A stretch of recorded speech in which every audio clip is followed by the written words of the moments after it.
Hello buddies, so চলে এসেছি নতুন ব্লগ নিয়ে। তো গাইজ এখন বাজে সন্ধ্যা 8টা। এতক্ষণ ধরে আমি ওয়েট করছিলাম কখন পিতিশা, নীলাদ্রি, ভোলাদা আসবে। ওরা মানে আসতেই চাইছিল না, বাড়িতে বসে শুয়ে শুয়ে ল্যাপ খাচ্ছিল।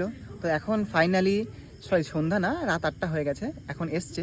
তো দেখা যায় এতক্ষণ ধরে ওরা কী করছিল এতক্ষণ ধরে বাড়িতে। ঘুমাচ্ছিলাম। আর তোর ক্যাফেতে এত ফালতু লোক আসে ভাই, আমার একদম ভালো লাগে না আসতে। ওর জন্য তো শুতে শুতে ল্যাব খেতে খেতে এসেছি। খুব সুন্দর। আর আপনি? ঘুমাচ্ছিলাম ভাই, ঘুম পাচ্ছিল প্রচন্ড। ঘুমাচ্ছিল। এই যে ঘুমাচ্ছিল।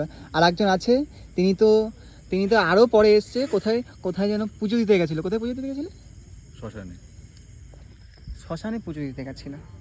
তাই ভাবো, একটা মানুষ, একটা না, 3টে মানুষের জন্য সেই সন্ধ্যাবেলার থেকে অপেক্ষা করেই যাচ্ছি, তাদের আসার নামই নেই। তুই ফালতু লোক ক্যাফেতে ঢোকানো বন্ধ কর, তাহলে ঠিক আসবো। একটাই গাড়ি, 8টায় আসছি এখন, তখন 2টায় এসে বসে থাকবো তো ক্যাফে খোলার আগে। তো গাই আপনারা বলুন, এখন কি আমি বেছে লোক দেখবো যে কারা ফালতু না? কি করে বুঝবো? ক্যাফে স্ট্যান্ডার্ড মেনটেন করতে হলে ফালতু লোক ঢোকানো যাবে না ভাই। আমার চোখে লাগছে লাইটটা। আপনি কিছু বলার আছে আপনার? দেখ, মেন কথা হচ্ছে ঘুমটা বেশি জরুরি। আচ্ছা, ঠিক আছে, আচ্ছা। তোর এসে মুখ দেখবো তার থেকে ঘুমটা, কিন্তু সকালের হলো স্বপ্ন দেখবো, তার বেশি ভালো না? স্বপ্নতে কাকে দেখছিল সেটা জিজ্ঞেস কর। কাকে দেখছিলিস? কোন বৌদি ছিল? কোন বৌদি ছিল? হ্যাঁ ঠিক। ভালো স্বপ্ন কি শুধু বৌদি মেয়ে সব বলা বৌদি? দেখা গেলো টাকা পয়সা দেখছি, গাড়ি চালাচ্ছি। আমার মাথায় ফাঁকা মিলেনিয়ার।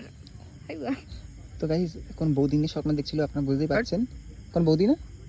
ওই টুম্পা বৌদি, কোন পাশের বাড়ি থাকে না টুম্পা বৌদি? তোর আরে টুম্পা বৌদি জানলা দিয়ে পালাবে ভাই, অন্য বৌদি বলো রে। টুম্পা বৌদি টিকবে না। কোনো টুম্পা বৌদি নেই। তো গাইস, টুম্পা বৌদি নিয়ে কাদেরকে নিয়ে কিসব উল্টোপাল্টা স্বপ্ন দেখছে জানি না, এইসব কারণে লেট হচ্ছে। তো কালকে ক্যাফে ঝাঁটিয়ে ফালতু লোক বের করবি ক্যাফের থেকে, নাহলে তুই বেরিয়ে যাবি ক্যাফের থেকে, আমার ক্যাফে চালাতে দিবি। আমার হয়ে গেছে ব্যবসা হয়ে গেছে, কাজ শেষ ব্যবসার।